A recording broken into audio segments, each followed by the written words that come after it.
Welcome to PCS marathon. PCS marathon में आपका स्वागत है। इस वीडियो में हम देखेंगे 70वीं बीपीएससी प्रीलिम्स एग्जाम 2024 के बारे में। इस वीडियो में मैं लेके आया हूँ करंट अफेयर समसामयिक चैलेंज योरसेल्फ, मतलब अपने आप को चैलेंज देना है, अपने आप का टेस्ट करना है। अपने करंट अफेयर्स की तैयारी को इस वीडियो के थ्रू आप जांच सकते हैं कि आपका करंट अफेयर्स कितना तैयार है, कितना मजबूत है और कितना अटल है। इसलिए इस वीडियो को अंत तक देखिए और अपने करंट अफेयर्स की तैयारी को जांचिए अपने लेवल से। और इसमें जो भी क्वेश्चन होगा वो बाइलिंगुअल होगा, हिंदी इंग्लिश दोनों में होगा। और इसमें 10 क्वेश्चन होगा। ये मैं पहला वीडियो लेके आया हूँ। अगर आप लोगों को अच्छा लगेगा तो मैं आने वाले टाइम में और भी वीडियो लाऊंगा, लेकिन ये अभी पहला वीडियो है। ये करंट अफेयर्स में लेके आया हूँ कि करंट अफेयर्स क्या है, कि ये एक बहुत ही मार्क्स बढ़ाने के लिए अच्छा हथियार है। क्योंकि स्टैटिक क्या है कि हमेशा से चला आता है, लेकिन करंट अफेयर ही एक ऐसा चीज़ है जो एक तो 30 से 35 क्वेश्चन आते हैं बिहार प्रीलिम्स के एग्जाम में। अगर आप इसमें ज़्यादा से ज़्यादा क्वेश्चन अच्छे करेक्ट कर लेते हैं तो आप औरों से आगे रहते हैं और आपका कटअप पार करने के लिए बहुत ही ये ज़रूरी है। तो अपने आप को चैलेंज कीजिए और अपने करंट अफेयर्स के प्रिपरेशन को जांचिए इस 10 क्वेश्चन से। अच्छा क्वेश्चन है ये, ईजी टू डिफ़िकल्ट लेवल का है। तो इसमें जो भी है 3 कैटेगरी में ये डिवाइड है, मैंने किया हुआ है। और इसका फीडबैक भी है कि अगर आप 8 से 10 क्वेश्चन करेक्ट कर लेते हैं तो आपकी तैयारी जो है वो एक्सलेंट है, मतलब बहुत ही उत्कृष्ट लेवल की है, बहुत ही अच्छी है। और बस ऐसे ही आपको चले जाना है, पढ़ते जाना है। अगर आपका क्वेश्चन 5 से 7 करेक्ट होता है तो अभी आपकी तैयारी गुड है, मतलब थोड़ा और मेहनत, हल्का सा मेहनत कीजिएगा तो आप भी इस कैटेगरी में आ सकते हैं। लेकिन जिनका 5 क्वेश्चन से कम करेक्ट होगा उनके लिए कि आप और मेहनत कीजिए और आपको पढ़ने की ज़रूरत है और आपको मॉक टेस्ट लगाने की ज़रूरत है कि आप इस थर्ड वाली कैटेगरी से निकल के फर्स्ट वाले कैटेगरी में आ जाए, क्योंकि ये बहुत ही ज़रूरी है। आप 1 महीने का टाइम बचा हुआ है तो आप आराम से इसमें कर सकते हैं। इसमें क्या है कि आप साथ साथ अपना आंसर करते जाइएगा, अपने मन में सोच लीजिए, अपने पेज पे लिख लीजिए, या आप कमेंट भी कर सकते हैं इस वीडियो के कमेंट बॉक्स में। एक क्वेश्चन के लिए आपको 10 से 15 सेकंड का टाइम मिलेगा। तो ये हिंदी इंग्लिश दोनों में है। Challenge yourself, test yourself for 17th BPSC prelims exam 2024 current affairs समसामयिक घटनाक्रम टॉप 10 एमसीक्यू हम यहाँ पे देखेंगे करंट अफेयर्स का।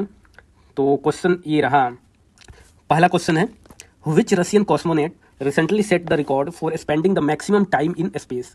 हाल ही में किस रूसी अंतरिक्ष यात्री ने अंतरिक्ष में सर्वाधिक समय बिताने का रिकॉर्ड बनाया है। ऑप्शन आ रहे हैं। ऑप्शन है गेनेडी पाडलका, वैलेरी पोलाकोव, ओलेग कोनोनेंको, पैगी विस्टसन। ये 4 ऑप्शन है। यहाँ पे आपको बताना है कि इन चारों में से कौन सा आंसर सही होगा।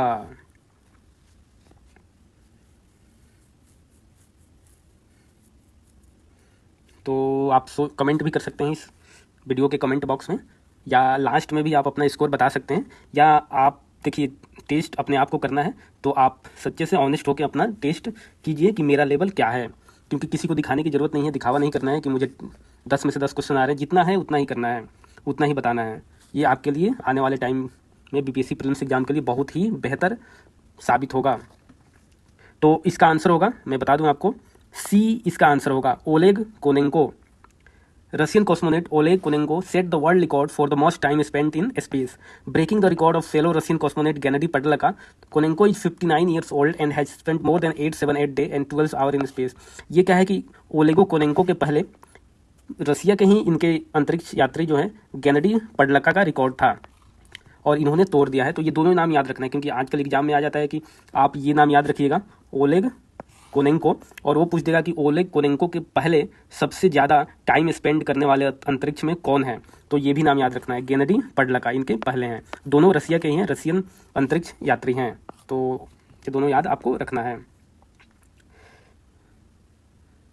दूसरा क्वेश्चन हम देखते हैं, which of the following is a India's second indigenously design ballistic missile submarine. निम्नलिखित में से कौन भारत की दूसरी स्वदेशी रूप से डिजाइन की गई बैलिस्टिक मिसाइल पनडुब्बी है।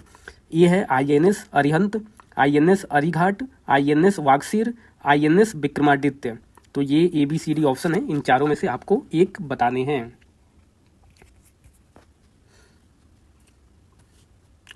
तो इसका आंसर हो जाएगा INS अरिघाट, बी आंसर हो जाएगा।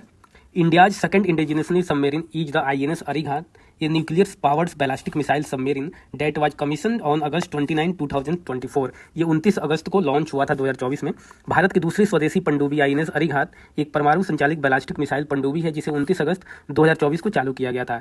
तो ये दूसरी है, पहली कौन है? पहली है आईएनएस अरिहंत, ये आईएनएस अरिहंत है, ये फर्स्ट है, स्वदेशी रूप से डिजाइन किया गया, और दूसरा आईएनएस अरिघात। फिर हम देख लेते हैं तीसरा क्वेश्चन है ये, which country is the most recent members 166 member of the WTO world trade organisation का, WTO का मतलब क्या होता है, वर्ल्ड ट्रेड ऑर्गेनाइजेशन, कौन सा देश विश्व व्यापार संगठन का सबसे हालिया सदस्य 166वां सदस्य है। तो क्या हुआ है कि 2024 में अगर आप लोग करंट अफेयर पढ़े होंगे तो दो लोगों को मेंबरशिप मिला है, तो एक 165 है, एक 166 है, तो आपको लास्ट वाला का यहाँ पे आंसर करना है, 166 पे कौन है। ऑप्शन है तिमोर लेस्टे, बी है कोमोरोस, सी है अफगानिस्तान और डी है इजिप्ट। बताइए क्या होगा आंसर इसका। इसका आंसर हो जाएगा तिमोर लेस्टे। तिमोर लेस्टे क्या है, 166 का मेंबर है, कोमोरोस है 165 और अफगानिस्तान इसके पहले मिला था बहुत पहले 164।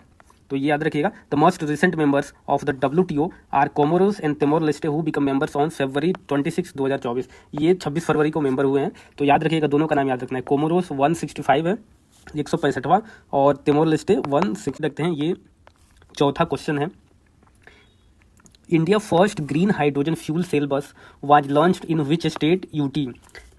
भारत की पहली ग्रीन हाइड्रोजन ईंधन सेल बस किस राज्य केंद्र शासित प्रदेश में लॉन्च की गई है। ऑप्शंस हैं आपके बेंगलुरु, लखनऊ, हैदराबाद, दिल्ली। इन चारों में से पहले ग्रीन हाइड्रोजन सेल बस कहाँ पे लॉन्च हुआ था आपको बताना है। तो ये लॉन्च हुआ था आपको मैं बता दूं, दिल्ली में लॉन्च हुआ था। Union minister Hardeep Singh Puri flag off the country first green hydrogen fuel cell bus in Delhi. केंद्रीय मंत्री हरदीप सिंह पुरी ने दिल्ली में देश की पहली हरित हाइड्रोजन ईंधन सेल बस को हरी झंडी दिखाई। ये 2023 में हुआ था, सितंबर के 2023 में। ये उस समय केंद्रीय मंत्री थे हरदीप सिंह पुरी। पांचवा क्वेश्चन देख लेते हैं, Karpoori Thakur become first time a member of Bihar Vidhan Sabha in 1952 from Tajpur constituency as a party candidate. मतलब कर्पूरी ठाकुर 1952 में ताजपुर निर्वाचन क्षेत्र से किस पार्टी के उम्मीदवार के रूप में पहली बार विधानसभा के सदस्य बने थे। तो ये आपको लगेगा ये तो करंट अफेयर नहीं लग रहा, बट क्या है कि अभी भारत रत्न मिला था 5 लोगों को, उसमें से कर्पूरी ठाकुर भी शामिल हैं और ये बिहार के रहने वाले हैं। इसलिए ये प्रीवियस ईयर में देखा गया है, कुछ भी अगर किसी का निधन हो रहा है या किसी को अवार्ड मिल रहा है तो उससे रिलेटेड वो पहली बार किस पार्टी से इलेक्ट हुए, किस निर्वाचन क्षेत्र से इलेक्ट हुए, ये पूछा जाता है। तो ये आपको याद रखना है कि कौन सा विधानसभा क्षेत्र था, ताजपुर 1952 में। आपको बताना है कि किस पार्टी के कैंडिडेट पे इलेक्ट हुए थे। ऑप्शंस है कांग्रेस पार्टी, दूसरा है स्वतंत्र पार्टी, तीसरा है सोशलिस्ट पार्टी, चौथा है बहुजन समाज पार्टी। इन चारों पार्टी में से आपको एक ऑप्शन बताना है। इसका आंसर हो जाएगा सोशलिस्ट पार्टी। कर्पूरी ठाकुर 1952 में सोशलिस्ट पार्टी के उम्मीदवार के रूप में ताजपुर निर्वाचन क्षेत्र से बिहार विधानसभा के सदस्य बने थे। छठा क्वेश्चन है, in which district of Bihar trolley bags are being made from garbage. Bihar के किस जिले में कूड़े से ट्रॉली बैग बनाए जा रहे हैं। ऑप्शन है भागलपुर, पटना, मुजफ्फरपुर, किशनगंज। इन चारों में से एक ही है, तो एक ऑप्शन आपको बताना है। इसका आंसर हो जाएगा भागलपुर। स्टार्टअप उद्यमी नंदीकेश भागलपुर में ट्रॉली बैग यूनिट स्थापित करेंगे। यूनिट बैग बनाने के लिए भागलपुर और आसपास के जिलों के कचरे का उपयोग करेगी। कूड़े को पिघलाकर दाना बनाया जाएगा, जिसका उपयोग फाइबर सीट बनाने में किया जाएगा। तो ये भागलपुर में बनाया जा रहा है, ये याद रखिएगा, कचरे से ट्रॉली बैग। सातवां क्वेश्चन है, what is the name of the operation recently launch by India to evacuate Indian nationals from Haiti. Haiti से भारतीय नागरिकों को निकालने के लिए भारत द्वारा हाल ही में शुरू किए गए ऑपरेशन का नाम क्या है। हैती एक कंट्री है कैरेबियन सी में, तो वहाँ से कुछ अनस्टेबिलिटी हो गई थी गवर्नमेंट में, तो वहाँ से भारतीयों को निकाला गया था। तो उस ऑपरेशन को क्या नाम दिया गया था। ये ऑप्शन है ऑपरेशन गंगा, बी है ऑपरेशन अजय, सी है ऑपरेशन संकल्प, डी है ऑपरेशन इंद्रावती। आंसर बताइए इसका क्या होगा। इसमें साथ साथ आप ये भी देखते जाइएगा कि ये क्वेश्चन आप लोग पढ़े हैं, ये करंट अफेयर्स आप पढ़े हैं या नहीं, या तुक्का मार रहे हैं। ये भी देखना है कि तुक्का मार दिए सही हो गया वो तो अच्छी बात है, लेकिन ये भी देखिएगा कि पढ़ा हुआ है या नहीं पढ़ा हुआ है, ये भी मैटर करता है, क्योंकि हर टाइम तुक्का सही नहीं होता है। तो इसका आंसर हो जाएगा D operation Indravati. Operation Indravati Bharat सरकार द्वारा हैती से अपने नागरिकों को बचाने के लिए शुरू किया गया एक सतत निकासी मिशन है। हैती में बिगड़ती सुरक्षा स्थिति और राजनीतिक अस्थिरता के जवाब में मार्च 2024 में ऑपरेशन शुरू हुआ और डोमिनिकन गणराज्य में निकासी हो रही थे। मतलब डोमिनिकन गणराज्य एक वहाँ पे कंट्री है, उसमें शिफ्ट किया गया था भारतीय सिटीजन को। आठवां क्वेश्चन है, what is the rank of India in the global human development index 2023-24 according to UNDP latest report. UNDP की नवीनतम रिपोर्ट के अनुसार वैश्विक मानव विकास सूचकांक 2023-24 में भारत का स्थान क्या है। तो ये एक रिपोर्ट आई थी, ह्यूमन डेवलपमेंट इंडेक्स रिपोर्ट 2023-24, ये लेटेस्ट है और ये किसके द्वारा जारी किया जाता है, यूएनडीपी के द्वारा। तो इसमें आपको बताना है कि इंडिया का रैंक इसमें क्या था। ऑप्शन है 127 127, बी है 129, सी है 131 और डी है 134। इसका आंसर हो जाएगा डी 134, इसका आंसर है। यूएनडीपी द्वारा 2023-24 वैश्विक मानव विकास सूचकांक में भारत 134वें स्थान पे पहुंच गया है। तो कितना रैंकिंग है इंडिया का, 134 है। अब हम देखते हैं 9वां क्वेश्चन। 9th नंबर क्वेश्चन है, Which of the following language are not recognized as a status of classical language in India? निम्नलिखित में से किस भाषा को भारत में शास्त्रीय भाषा का दर्जा प्राप्त नहीं है। तो ए ऑप्शन है प्राकृत, बी है पाली, सी है असामीज या असमिया और डी है गुजराती। इसमें 2024 में हमने देखा कि पहले 6 लैंग्वेज थे क्लासिकल लैंग्वेज ऑफ इंडिया में रिकॉग्नाइज, और अभी 2024 में 5 लैंग्वेज को दिया गया ये शास्त्रीय भाषा का दर्जा। तो उसके बेसिस पे मैं ये क्वेश्चन लाया हूँ कि इसमें से बताना है कौन सा नहीं है। नहीं है बताना है, मतलब नहीं है, ये भी आपको देखना है कि नहीं है या है, ये पूछ रहा है। तो इन चारों में से कौन सा होगा, तो इसका आंसर हो जाएगा डी गुजराती। गुजराती नहीं है। ये लिखा हुआ है कि 3 अक्टूबर 2024 तक भारत की 11 शास्त्रीय भाषाएं हैं। पहले 6 थी, 2024 में 5 ऐड हुई, तो 6 + 5 11 हो गई है। सबसे पहले तमिल को मिला था 2004 में, संस्कृत, तेलुगु, कन्नड़, मलयालम, उड़िया, ये पहले थे 6, और अब 5 को मिला, मराठी को मिला, पाली को मिला, प्राकृत को मिला, असमिया को मिला, बंगाली को मिला। ये 5 2024 में मिला हुआ है।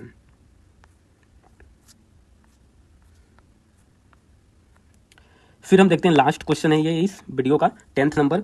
Who is the author of the idea of democracy. ये एक मैंने बुक से क्वेश्चन लिया हुआ है कि ये बुक आई थी idea of democracy. The idea of democracy के लेखक कौन है। ऑप्शन है राजीव कुमार, बी है शक्तिकांत दास, सी है शशि थरूर और डी है सैम पित्रोड़ा। तो क्या होगा आंसर इसका, इसका आंसर हो जाएगा डी सैम पित्रोड़ा। मशहूर लेखक सैम पित्रोदा ने द आइडिया ऑफ डेमोक्रेसी नाम से एक नई किताब लिखी है जो लोकतंत्र की मौजूदा स्थिति की पड़ताल करती है। तो ये हम 10 क्वेश्चन मैं लेके आया इसमें, ये आपको देखना है कि आप कितना क्वेश्चन सही कर पाते हैं, और जो अगर तुक्का भी मार रहे हैं वो भी आपको देखना है कि करेक्ट हो रहा है या गलत हो रहा है। तो इस बेसिस पे भी आपको पता लगेगा कि हमारी आपकी प्रिपरेशन कैसी है, और ये क्वेश्चन आप पढ़े हैं या नहीं है ये भी आप देखिएगा, तो आपका प्रिपरेशन का लेवल पता लगेगा। फिर आप ये देख सकते हैं इसके थ्रू आप अपने को कि आप किस कैटेगरी में आते हैं। तो जिस कैटेगरी में आते हैं आप उस कैटेगरी के फीडबैक को आप फॉलो कीजिए, मेहनत कीजिए, आपका अच्छा होगा। अगर आपको ये अच्छा वीडियो लगा है तो कमेंट कीजिएगा, तो मैं आगे भी इस टाइप के वीडियो लाने का प्रयास करूँगा। नमस्कार, मिलते हैं नेक्स्ट वीडियो।